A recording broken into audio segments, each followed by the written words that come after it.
शारदा घर के सारे काम खत्म करके टीवी देखने के लिए बैठक में पहुंची। उसके पति रघुनाथ जी ने हंसते हुए कहा कि तुम्हारे सीरियल का समय हो गया है क्या? शारदा ने हाँ में सर हिलाया और सीरियल देखने लगी। तभी अचानक टीवी बंद हो गया था, तो उन्होंने सोचा बिजली चली गई है शायद। परंतु यह क्या, टीवी को बहू नेहा ने बंद किया था। शारदा ने गुस्से से कहा, नेहा टीवी क्यों बंद कर दिया है? वह अपने हाथों को हिलाते हुए कहने लगी, वाह क्या बात है, आराम से बैठकर टीवी देख रहे हो। एक बार भी नहीं सोचा कि बिजली का बिल कितना आता होगा, उसे भरने के लिए हमें कितनी तकलीफ उठानी पड़ती है। यह मेरा घर है तो यह सब मुझे ही देखना पड़ेगा, इसलिए आज से रिमोट मेरे कमरे में रहेगा। शाम को 5 बजे 1 घंटे के लिए टीवी ऑन करूँगी, तब देख लेना। बस कहते हुए उनकी तरफ बिना देखे रिमोट लेकर कमरे में चली गई थी। शारदा के उदास मुंह को देखते ही रघुनाथ जी को गुस्सा आया। उन्होंने कहा कि उसकी इतनी हिम्मत कि टीवी बंद करके चली गई है। शारदा ने कहा कि जाना दीजिए, क्या कर सकते हैं, जब बेटा ही हमारा नहीं रहा तो बाहर से आई हुई लड़की से क्या उम्मीद कर सकते हैं। क्या करें, हमारे कर्म ही फूट गए जो ऐसी संतान को जन्म दी है। रघुनाथ जी ने सोचा, ऐसे नहीं चलेगा, मुझे ही कुछ करना पड़ेगा।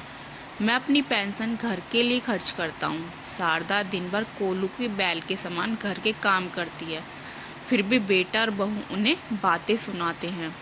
उसी समय उन्हें अपने दोस्त यशवंत की बातें याद आई थी।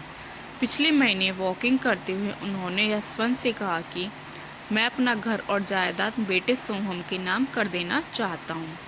अब हमें यहीं इसके साथ ही रहना है ना? यशवंत ने कहा कि मेरी बात मानकर ऐसी गलती मत करना।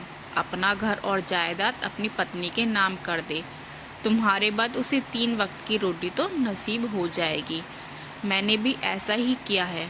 मैंने कहा कि मेरा बेटा ऐसा नहीं है, वह मेरी बहुत इज्जत करता है। यशवंत ने हंसते हुए कहा कि ठीक है, एक काम कर, अपने बेटे को बता देना कि तुमने घर और जायदाद उसके नाम कर दिया है। झूठ बोल, फिर देखना उसके रंग कैसे बदलते हैं। 15 दिन पहले ही मैंने उन दोनों को यह बात बताई थी कि घर और जायदाद उसके नाम पर कर दिया है। मैंने सोचा नहीं था कि बेटा बहू इतनी जल्दी रंग बदलेंगे। शारदा काम खत्म करके उदास होकर रघुनाथ जी के पास बैठती है, तो उन्होंने कहा कि शारदा, मेरा बचपन बहुत ही अभावों में गुजरा था। अपने पिता को देखते हुए मैंने सोचा था कि मैं अच्छे से पढ़ लिख कर सरकारी नौकरी ही करूँगा। मैं पढ़ लिख कर सरकारी स्कूल में नौकरी करने लगा था और वे सारी चीज़ें सोहम को दी जो उसे पसंद थी। उसे अच्छे से पढ़ा लिखा कर काबिल बनाया है। मेरी बचपन से ही एक ख्वाहिश है जिसे मैं आज पूरी करना चाहता हूँ। शारदा ने आश्चर्य से रघुनाथ जी की तरफ देखते हुए कहा कि कौन सी ख्वाहिश बच गई है आपकी? रघुनाथ जी ने कहा कि बचपन में मैं एयरप्लेन को दूर से आसमान में उड़ते हुए देखा करता था। मेरी ख्वाहिश थी कि एक बार उस पर बैठूं। बचपन की ख्वाहिश को अभी पूरा कर लेते हैं, चलो हम दोनों घूमने चलते हैं। शारदा ने डरते हुए कहा कि बाप रे, बहू ने सुन लिया तो हंगामा मच जाएगा। रघुनाथ जी ने उन्हें चुप रहने को कहा और दूसरे दिन अपनी पेंशन के पैसों से दोनों के लिए फ्लाइट टिकट खरीद कर ले आए। बहू ने सवेरे सवेरे ही कहा कि माँ जी, 10 तारीख हो गई है, ससुर जी ने पेंशन ड्रॉ नहीं किया है क्या? शारदा ने डरते हुए रघुनाथ जी की तरफ मुड़कर देखा, तो उन्होंने कहा कि हम दोनों घूमने जा रहे हैं, इसलिए हम इस बार पैसे नहीं दे सकते हैं। बस नेहा ने तो सिर्फ तांडव मचा दिया था कि बुढ़ापे में बाहर जाना चाहते हो, शर्म नहीं आती? आपके बेटे के आने के बाद बताती हूँ, रुक जाइए कहते हुए कमरे में चली गई। शारदा को वह दिन याद आया जब रघुनाथ जी ने उसके लिए 1000 की साड़ी शादी की सालगिरह के लिए खरीद कर लाए थे, तो 1000 रुपये कम दिए हैं कहते हुए बहुत ही हंगामा किया था। बहू के साथ बेटे ने भी। बहुत सारी बातें सुनाई थी। अब तो पूरे पैसे नहीं देंगे तो पता नहीं क्या होने वाला है।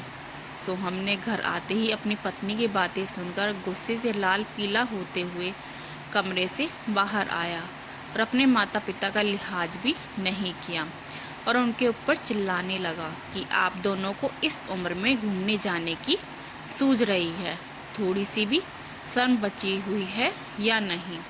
रघुनाथ जी गुस्से से खड़े हुए और कहा कि तुम कौन होते हो इस तरह के सवाल हमसे करने वाले? हर वीकेंड पे बाहर जाकर घूम फिर कर खाना खाकर आते हो। पिछले साल यूरोप ट्रिप पर भी गए थे।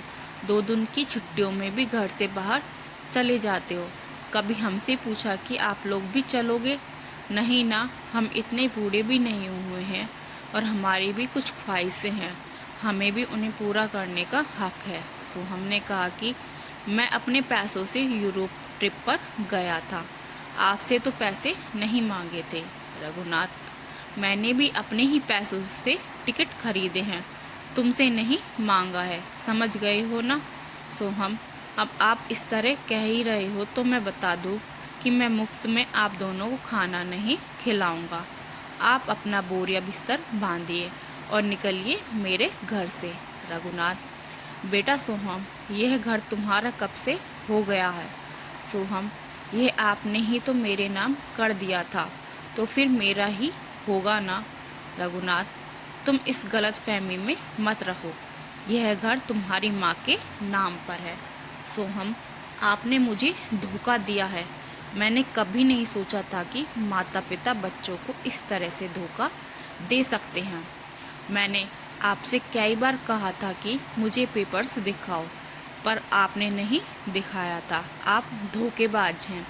रघुनाथ जी ने कहा कि भला हो मेरे दोस्त यशवंत का, जिसने मुझे पहले ही आगाह कर दिया था कि सब कुछ बच्चों के नाम मत करना। मैंने तो तुम पर बहुत ही भरोसा किया था और तुम्हारे नाम पर सब कुछ करने वाला था, परंतु यशवंत के कारण आज मैं बच गया हूँ। मेरे सुपुत्र, अब तुम सोच लो, मैं तुम्हें 10 दिन का मोहलत देता हूँ, अपने लिए घर ढूंढ लो।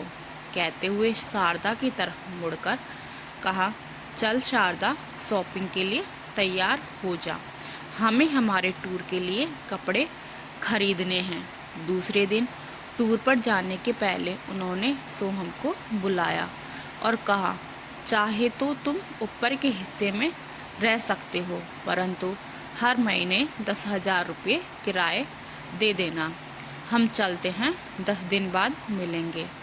तब तक अपना सामान यहाँ से निकाल लेना। एयरपोर्ट पहुंचकर सारी फॉर्मेलिटी पूरा करके उन दोनों ने जैसे ही फ्लाइट में पैर रखा तो रघुनाथ ने धीरे से शारदा से कहा, शारदा, यह तो बहुत बड़ा है। हम आसमान में उड़ते हुए देखते थे तो छोटा सा लगता था। उन दोनों ने एयरप्लेन के सफ़र का भरपूर आनंद लिया। उन्होंने अयोध्या का टिकट लिया था। वहाँ रामलला के दर्शन कर अपने आप को धन्य समझा। आसपास के तीर्थों का भी दर्शन करते हुए 10 दिन कैसे बीते उन्हें पता ही नहीं चला। साल में एक बार इस तरह की यात्रा करने की सोचते हुए वे घर वापस आए। घर के अंदर आते ही बेटा बहू इनके पैर पर गिरकर गिड़गिड़ाने लगे कि 10,000 किराया देकर वे अपने बच्चों को पढ़ा लिखा कर बड़ा नहीं कर सकते हैं, इसलिए उन्हें माफ़ कर दें। बहू नेहा ने भी कहा कि माँ, मैं घर का सारा काम कर दूँगी, आपको कोई काम नहीं करने दूँगी, हमें माफ़ कर दीजिए। तो दोस्तों, अगर आपको हमारी यह कहानी पसंद आई हो तो लाइक, शेयर एंड सब्सक्राइब और कमेंट करना ना भूलिएगा।